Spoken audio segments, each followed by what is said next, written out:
The cashier frowned at the screen, her manicured finger hovering over the terminal. "Sorry, ma'am," she said carefully, "but this card is declined." My daughter-in-law blinked. "That can't be right," she muttered, glancing at my son, who stood smugly beside her. He looked confused for half a second, then nervous. I could see it, the subtle twitch in his jaw.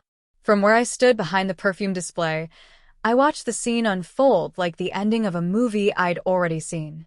I had written this ending myself. It had started 3 months earlier. My son Ethan had come by for dinner for the first time in weeks. He looked distracted. His wife, Chelsea, was glued to her phone. Halfway through the meal, she laughed at something on the screen and whispered into his ear. He smiled the way he used to smile at me when he wanted something. "Mom," he said suddenly, too casually, "you still have that savings account, right?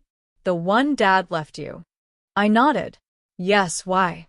He shrugged, as if idly curious. "You should invest it, before inflation eats it." That was the first hint, the first shadow of the storm. 2 days later, I found Chelsea in my home office. She claimed she was only looking for a pen. My desk drawers were open, my checkbook half pulled out. I said nothing then. I simply watched her leave with a smile that didn't reach her eyes.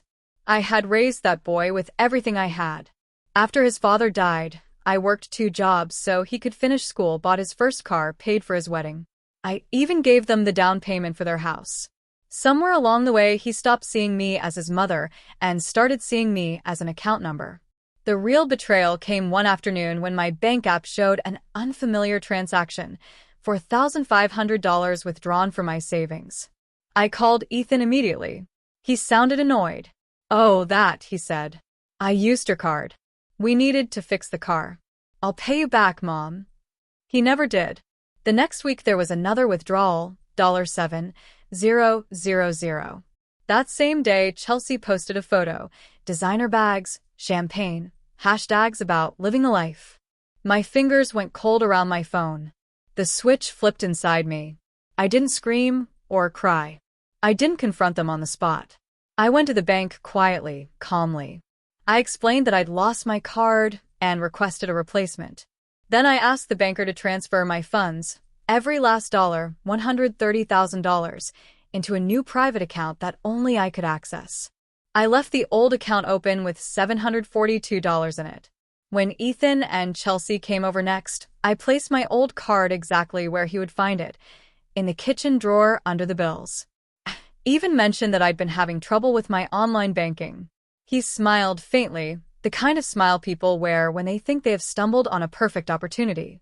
Later that week, I watched him slip that same card into Chelsea's purse at a restaurant. She treated it like treasure. They thought they were clever. They had no idea they were actors in my scene. Now it was the grand finale. Chelsea's shopping cart overflowed. Electronics, clothes, perfumes, all top shelf. The cashier rang everything up and read the total aloud, $821.60. Chelsea swiped the card, flicking her hair. Ethan stood behind her, proud, oblivious. Then the pause. The beep. The cashier's tone changed.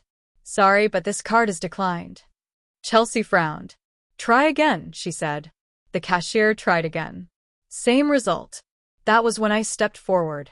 "Maybe it's because that card isn't yours," I said softly. Chelsea froze. Ethan turned, his face drained of color. "Mom," he started. I raised a hand. "Save it. I know every withdrawal, every charge, every lie. You wanted to use me. You did. But you forgot something." They stared at me, silent. "I taught you how to survive," I said. "But I never taught you how to steal." Security came.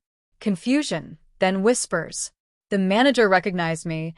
I had called him hours earlier, explained what might happen, and asked him to let it play out. Ethan and Chelsea were escorted out of the store, humiliated. Their purchases were confiscated. I walked out behind them, slow and steady, breathing in the night air. That evening Ethan called. His voice trembled. "Mom, please, I didn't mean." I hung up. I blocked his number.